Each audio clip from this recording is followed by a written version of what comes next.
Hello everyone, welcome to my YouTube channel.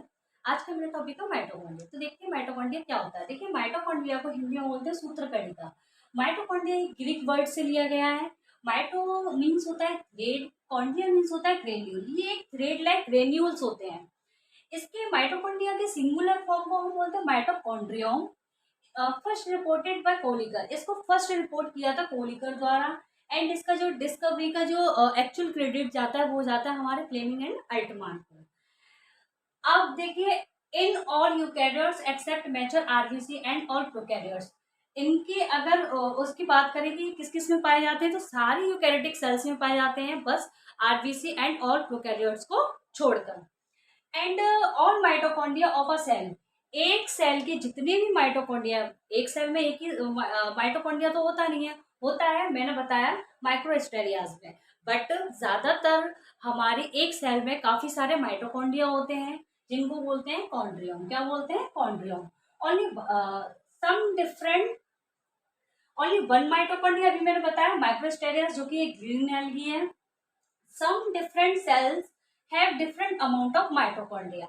हमारी body की जो सेल्स होती हैं सब में डिफरेंट अमाउंट में माइटोकॉन्ड्रिया पाए जाते हैं। जो सेल हमारी ज्यादा एक्टिविटी करती है, जो ज्यादा वर्क करती है, उनमें माइटोकॉन्ड्रिया का नंबर सबसे ज्यादा होता है। जैसे कि हमारे हार्ट मसल्स हो गई, लिवर, किडनी वगैरह, इनमें सबसे ज्यादा अमाउंट में माइटोकॉन्ड्रिया पाया जाता है। आरबीसी में ये 0 होते हैं। एंड इनमें बाइनरी फिजन होता है। ये सेमी ऑटोनोमस स्ट्रक्चर होते हैं। देखिए, ये सेमी ऑटोनोमस स्ट्रक्चर क्यों होते हैं? इनमें देखो, खुद का अपना डीएनए होता है। वो डीएनए प्रोटीन सिंथेसिस के लिए कैपेबल होता है। मतलब कि वो अपनी जो प्रोटीन की जो सिंथेसिस वो अपने आप कर लेते हैं। बट कुछ प्रोटीन ऐसी होती है जिनके लिए उनको न्यूक्लियस के ऊपर डिपेंड होना पड़ता है, इसलिए इनको क्या बोलते हैं? सेमी ऑटोनोमस स्ट्रक्चर बोलते हैं। इनमें 70s राइबोसोम प्रेजेंट होते हैं and double strand circular naked DNA होता है। मतलब कि इनमें सर्कुलर डीएनए होता है, डबल स्ट्रैंड, जो कि नेक्ड होता है। नेक्ड मतलब कि इसके ऊपर कोई भी आउटर कवरिंग लेयर नहीं होती है। And produce 90% of cell energy, जो कि एटीपी होती है। इसको पावर हाउस ऑफ सेल बोलते हैं। देखिए, माइटोकॉन्ड्रिया को सेल का पावर हाउस क्यों बोलते हैं? क्योंकि ये क्या करती है, सेल की 90% एनर्जी को प्रोड्यूस करता है, इसलिए इसको सेल का पावर हाउस बोलते हैं। वो एनर्जी हमारी एटीपी के फॉर्म में होती है। Convert nutrients into ATP in the presence of oxygen. देखिए, हम कोई जैसे हम कोई काम कर रहे हैं, काम करने के लिए हमें एनर्जी की जरूरत होती है ना, उसके लिए हम फूड खाते हैं। तो डायरेक्ट एनर्जी तो खा नहीं रहे हैं, तो वो फूड है वो हमारा एनर्जी में कन्वर्ट होता है। किसके प्रेजेंस में होता है? वो हमारे ऑक्सीजन के प्रेजेंस में होता है। ऑक्सीजन के प्रेजेंस में हमारे जो फूड होता है, जो न्यूट्रिएंट्स होते हैं, उनका ब्रेक डाउन होता है। ब्रेक डाउन होने से क्या करता है, होता है एक एनर्जी प्रोड्यूस होती है। वो एनर्जी हमारी होती है एटीपी। वो एनर्जी हमारी होती है एटीपी। इस पूरी प्रोसेस को बोलते हैं एरोबिक रेस्पिरेशन। इस एटीपी को हम energy energy energy currency of cell भी बोलते हैं। क्या बोलते हैं? Energy currency of cell. ठीक है, चलिए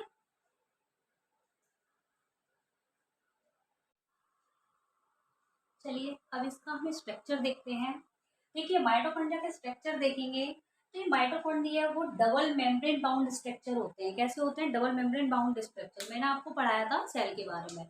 मैंने फर्स्ट वीडियो में आपको सेल के बारे में पढ़ाया था, उसमें बताया था कि सेल के जो कुछ सेल ऑर्गेनल्स होते हैं जो कि डबल मेम्ब्रेनस होते हैं, कुछ होते हैं सिंगुलर मेम्ब्रेनस होते हैं, और कुछ ए मेम्ब्रेनस होते हैं।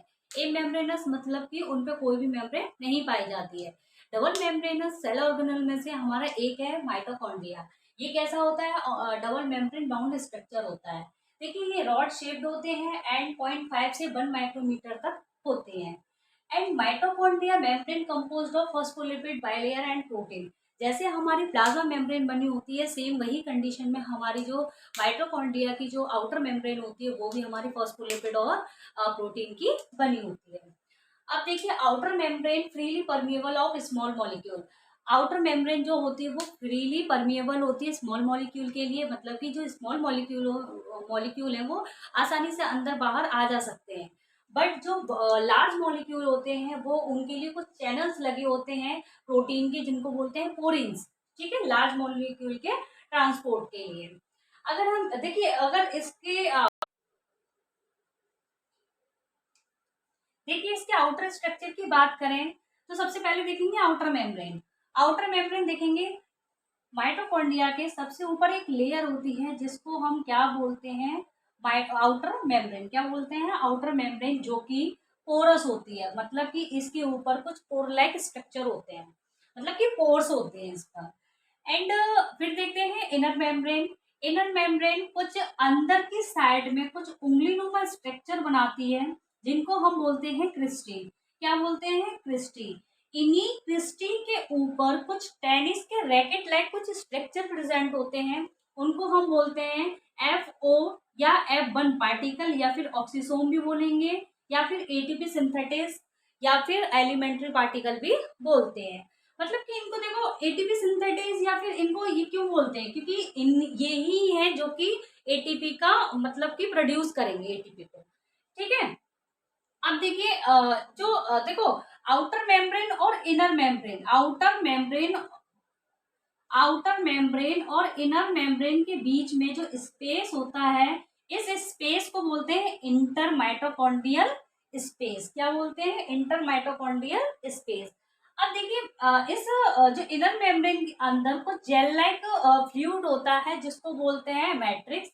इसी मैट्रिक्स के अंदर क्रेब्स साइकिल को कराने वाले कुछ एंजाइम्स प्रेजेंट होते हैं, जो कि क्रेब्स साइकिल को करवाते हैं। इसके अंदर राइबोसोम प्रेजेंट होते हैं 70S, एंड इसके अंदर डबल स्ट्रैंड सर्कुलर DNA होता है। अब देखिए, जो F1 पार्टिकल होते हैं, अगर हम इनको भी देखें तो इसके 3 पार्ट होते हैं F1 पार्टिकल के भी। एक होता है हेड, एक होता है स्टॉक, एक होता है बेस। कुछ लाइक ऐसे होते हैं, कुछ ऐसे होते हैं, इसको बोलते हैं हेड, इसको बोलते हैं स्टॉक, जहां से ये अटैच होते हैं इसको बोलते हैं बेस। तो ये हमारा हो गया स्ट्रक्चर। एंड अब देखते हैं,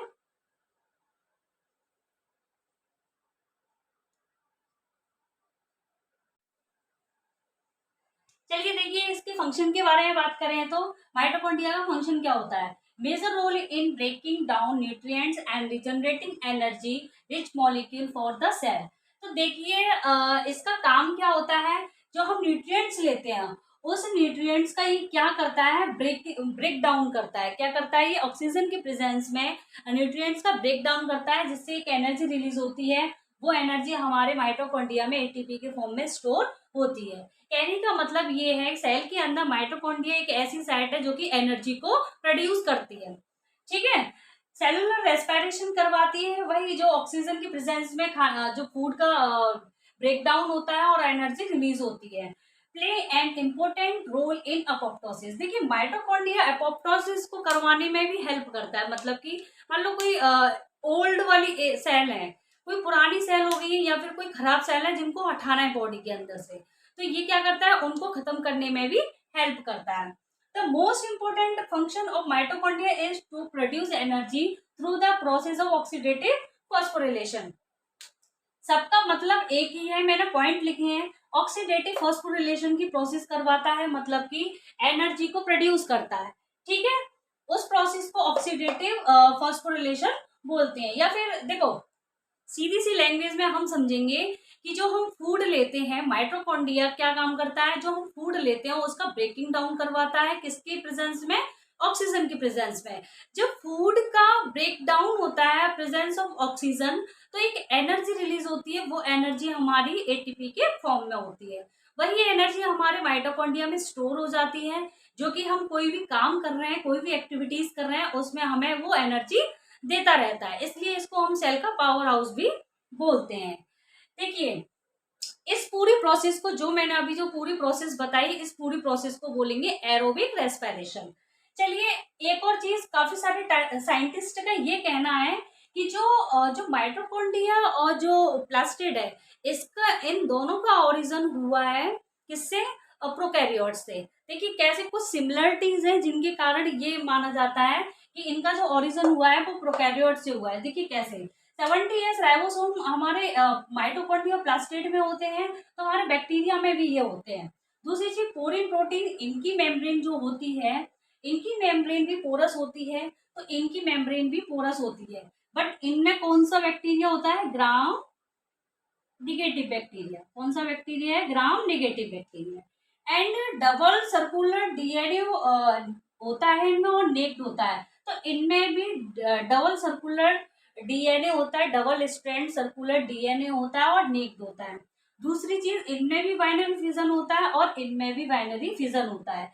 ये कुछ सिमिलरिटीज है, इन्हीं सिमिलरिटीज के कारण कुछ साइंटिस्ट का ये मानना है कि इनकी जो ओरिजिन हुई है वो बैक्टीरिया से ही हुई है। तो ये हमारा हो गया माइटोकॉन्ड्रिया। और प्लीज चैनल को सब्सक्राइब करें और फीडबैक जरूर दें। Thank you.